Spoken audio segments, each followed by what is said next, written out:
The crowd lost its mind. Some fainted in ecstasy. Others howled like animals. The UIC provided play-by-play commentary. P shouted, "What a clean cut from the youngest. That's textbook butchery right there." C bellowed, "And the twins are going for the ribs. Look at that teamwork. You don't get this kind of action in heaven or hell, folks." Unprompted, I jumped to my feet, adrenaline surging. "Fire up the grills!" I roared. The crowd echoed me, screaming, "Grills, grills, grills!" The officers wheeled out the largest grill I had ever seen. So long it stretched from one end of the courtroom to the other. Flames roared beneath the iron grates, licking eagerly at the air. My wife and I swept up in the madness, began laying slabs of meat across the sizzling metal. Thick cuts, thin cuts, ribs, flanks, legs, every piece steaming and dripping fat. The smell was intoxicating, a perfume of charred flesh and smoke that wrapped the courtroom in delirium. The judge, revived by the aroma, staggered to his feet. His head hung crooked, one hand holding it upright. "Help me," he gasped. A prostitute rushed to his side, pressing his skull back into place.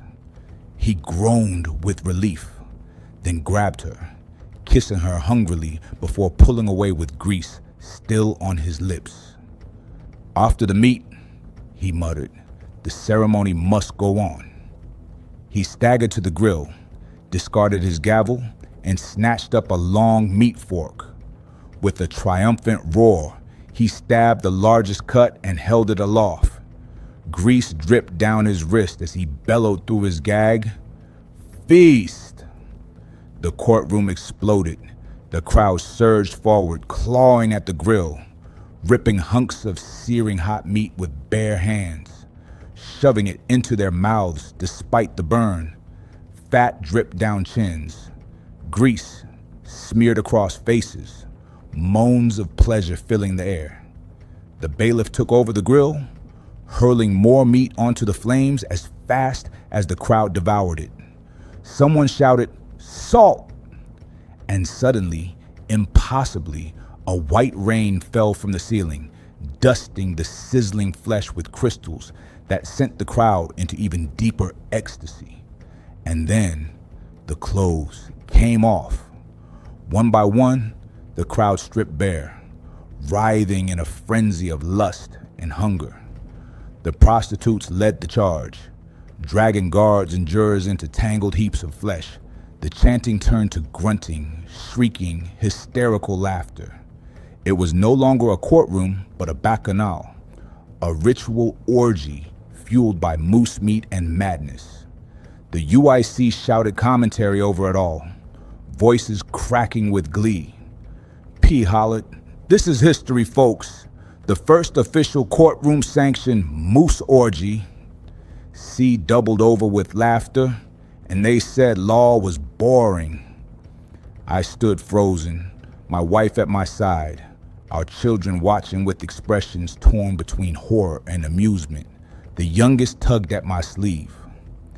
"Is that how they're supposed to do it?"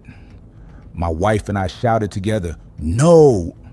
She added, "They're doing it all wrong. Try to forget what you're seeing." The youngest just giggled. "You know we're older than you, right?" We hung our heads. "Yes, we know." Hours passed, or maybe only minutes by the time it was over. 1,700 pounds of moose meat had been devoured. The crowd lay spent, bellies distended, bodies tangled, groaning in grotesque satisfaction. The judge climbed back to his bench still in his latex suit, grease dripping down his chin. He banged the meat fork against the wood. "Recess!" he bellowed. "Nobody leaves!" The crowd groaned in reply, collapsing into their seats. When he returned, he adjusted his robe, straightened his crooked head, and raised his voice. "Now," he said, "who's ready to see an angel?" The courtroom went wild. Hands shot into the air. Screams echoed. The judge banged the fork again. Order! Order! Wow, I really enjoyed this video. I can't wait to see what's next.